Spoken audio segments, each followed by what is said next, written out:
Welcome to Thriver TV, the place to break free from narcissistic abuse with quantum tools and understandings. I love it when we get to this powerful place. You are not my reality. People ask me all the time, will I ever be able to stop thinking about this person? And will I ever have an attraction like this to somebody else? And will I ever be able to get him or her out of my system? I want you to know the answer is a resounding yes. And today in this Thriver TV episode, I'm going to tell you exactly how to achieve this. Okay, so before we get started, thank you everyone who subscribed to my channel and for supporting the Thriver mission. And if you haven't yet subscribed, I want to remind you to please do. And if you like this video, make sure you hit the like button. Okay, so let's start off with how you won't achieve this with getting the narcissist to becoming not your reality, just so you don't waste your time on it. All right, it's so important to know that willpower will not stop you thinking about a narcissist. If somebody tells you to not think about something, the very act of trying not to think about it usually makes you think about it. In fact, any energy that we're trying to put into opposition to something, meaning any anti-movement, means that we're actually feeding energy to the thing in our experience that we don't want. People say all the time, I'm over that now, and that is a surefire way to know that they aren't over it at all. This is the deal with the way our subconscious traumas work. They control our mind. The brain is always following the body. The reason being is because we're thrown into survival programs. Those parts of our brain trying to keep us safe are repeatedly thinking about the trauma living on inside us, which is still hurting us. This also relates to peptide addiction, meaning that we're literally addicted to the painful thoughts that we are having because our brain wants to keep manufacturing the feelings, the emotions, the somatically felt chemicals that match the trauma.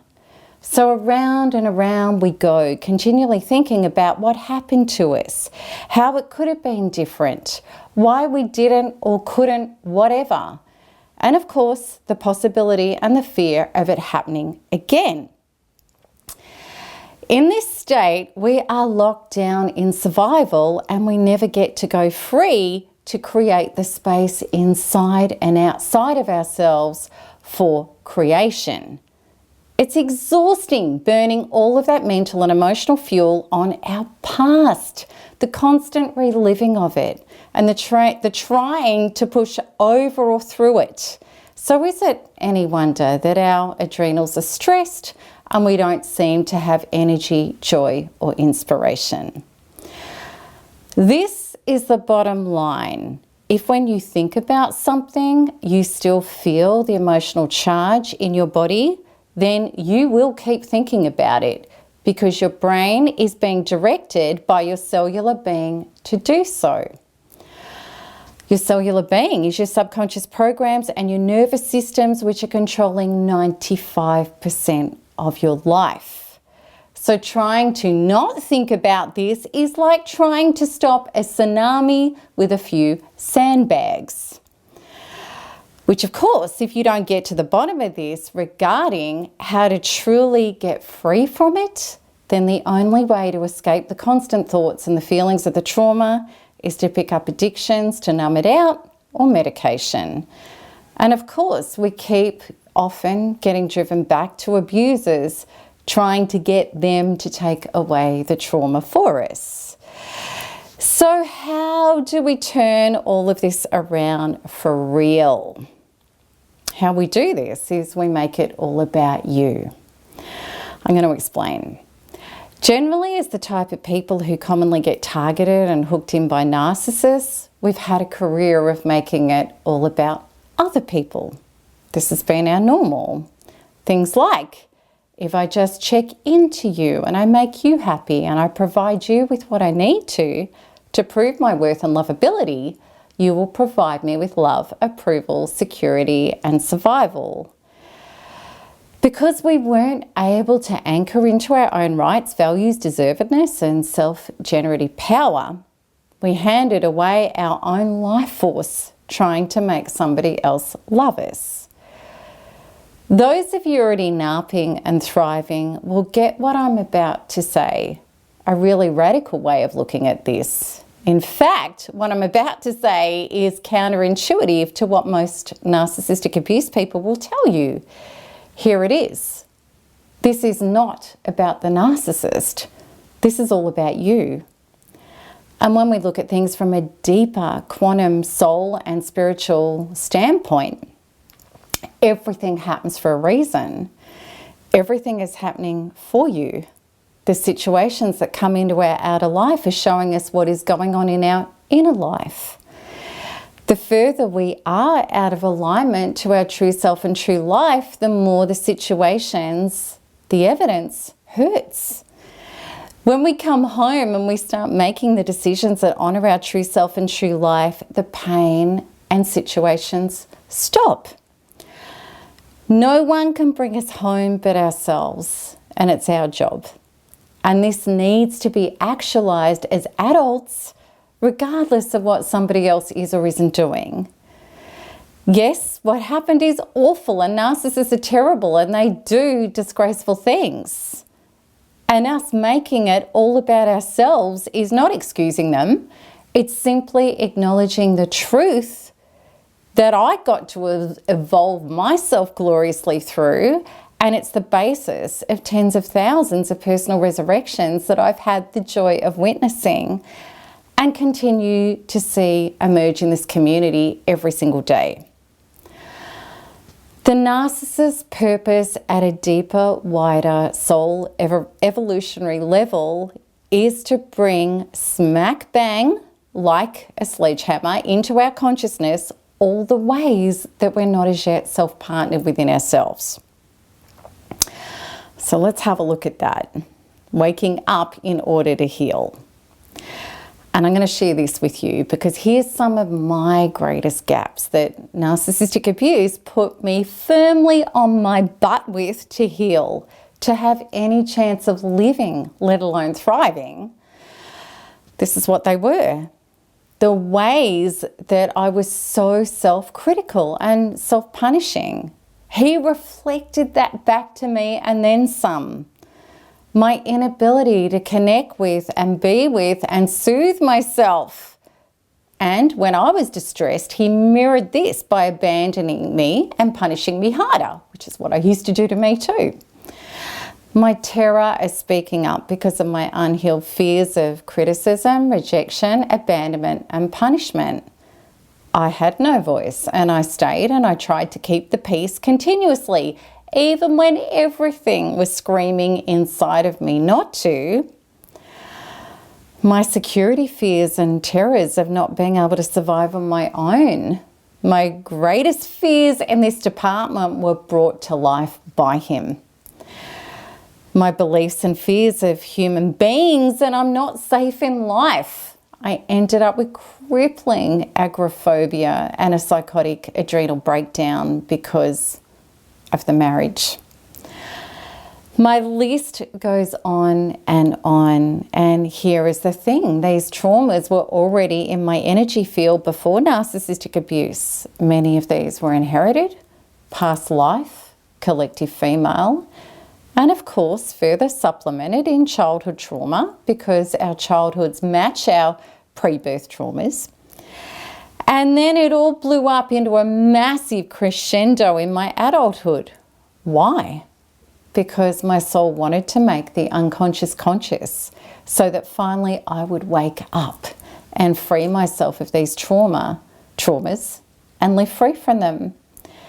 And we may think that the narcissist is using us for narcissistic supply. Yes, they are. But what if we, at a soul level, are using the narcissist as the instrument to deliver the evidence of what we need to heal? And what an astounding instrument they are. Narcissists have an uncanny ability to zone in on exactly what it is that you feel you have missing within yourself. My stuff was about not loving, seeing, or embracing me. And oh, he supplied that in spades at the start. And he seemed so tough and strong. So it was like, finally, I'll feel safe in life with you by my side. Plus, his facade was one of wealth. So it was like, thank God, I'll never be destitute. Then, as narcissists do, all of these gaps, our issues, get turned back on us with ruthless ferocity. And we cling, trying to resurrect the original saviour. Of course, he emotionally, literally, and mentally abandoned me and left me to burn. And naturally, he turned on me, physically, emotionally, and sexually, leaving me so unsafe. And the financial abuse I went through left me desecrated. Need I say more? My story is your story. This lure and switch game is what every narcissist does. But I promise you, this is still about you. Here's the important part. When we heal, we no longer cling to somebody hurting us because we're already whole and full of self-love and self-worth, and we have no need to. We already are safe in life, and we would never tolerate being with or enduring people who are unsafe and abusive. We've become a self-generative force who knows how to create a life with other available healthy components and people, regardless of what any other person is or isn't doing. And not only are narcissists perfectly reflecting back to us the physical, real-life evidence of our inner unhealed shadows, they are also engaged in a spiritual contract with us. If we let go of holding them responsible for our unhealed parts and turn inwards to do the work to evolve ourselves, the soul contract is completed and the narcissist leaves our experience. I promise you this is true. And you may say, but I'm tied up in co-parenting. I can assure you there are people in my community very successfully parallel parenting with narcissists who used to make their kids and their lives hell because their soul contract has been healed and completed. These people are unaffected by the narcissist and their kids are doing an amazing journey with a healthy, evolving parent leading the way. The stories of this hell will never end, no matter what we may logically think or what abuse forums tell you, or even what anybody still not awake to their soul contract will tell you, are not true. What is the true determinant is where your soul is up to. See, again, it is all about you.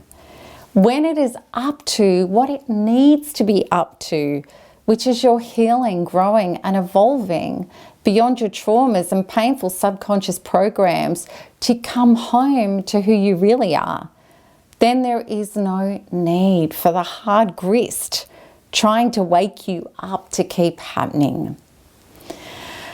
So, we know we've graduated when we are deeply immersed in this.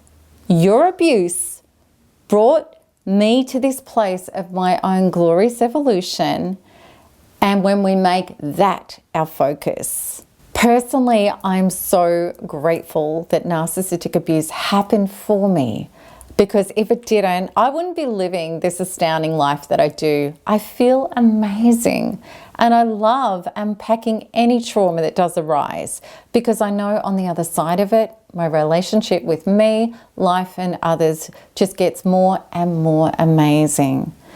I never had any of that before narcissistic abuse. In fact, I look back at the person who I was previously, even before being abused, how I used to hand power away, how I was always scared. I never spoke up. I put my faith and trust in others with often really bad consequences, and I subjugated my values over and over to try to be loved. Was I happy and thriving before my Thriver resurrection? No, I was merely surviving, and I truly did believe that life was hard, lonely, unsafe, and hard work. Now I adore life, and it was worth everything I went through to get here. So please, those of you who write in and say, I'm so sorry, Melanie, for what you went through. I love your compassion, but there's no need to write this, because I promise you, I would go through it 10 times if necessary to feel and live with my soul being free the way I do now. So can you see why I'm so passionate about this? Because I know this awaits every single one of you, no matter what your circumstances are, on the other side of this soul contract, if you make this all about you. Because then, like me, as you start releasing trauma by doing the inner work of purposefully evolving yourself, which is what my NARC program was created for as the exact tool that I used on myself, then you will start loving your life. So if you want this, please write below. Write this below. I'm creating my awesome life and you are not my reality. That's powerful. And you will see the joy and the beauty, and you will start having feelings of love and wholeness and happiness simply because you exist. Then things will start coming into view and you will start flowing forward into your life as your true self, experiencing things that you once only dreamed about. This is what happens for all thrivers in this community who start releasing their inner traumas and their painful programs. They reset back to well-being, which is who we're all naturally coded to be when trauma releases. It's your organic, natural state, no matter what your life looks like now. And abuse and painful programs all dissolve away with the people and the situations who represent them, as do all of your connections, emotional or otherwise, to them. Narcissists are only a catalyst who get you there, and that's it. This is who the narcissist was, a catalyst. And if they hadn't showed up to do the job on you, somebody else would have had to fill their shoes. Have you ever wondered why narcissists keep coming? Now you know why. It's because you've been missing the soul contract, the necessary turning inwards to do the work, to evolve yourself beyond what is being triggered off inside of you. When you do this, I promise you, it's like a narcissist who and woohoo, what is next to create an experience in my life? That's the life myself and other thrivers live. So join us seriously. I can show you how to start claiming your soul contract graduation today by clicking the link at the top right of this video. And if you want to see more of my videos, please subscribe so that you'll be notified as soon as each new one is released. And if you like this, click like. Also, please share with your communities so that we can help people awaken to these truths. And as always, I'm looking forward to answering your comments and your questions below. So until the next one, keep smiling, keep healing, and keep thriving, because there's nothing else to do. Lots of love. Bye-bye.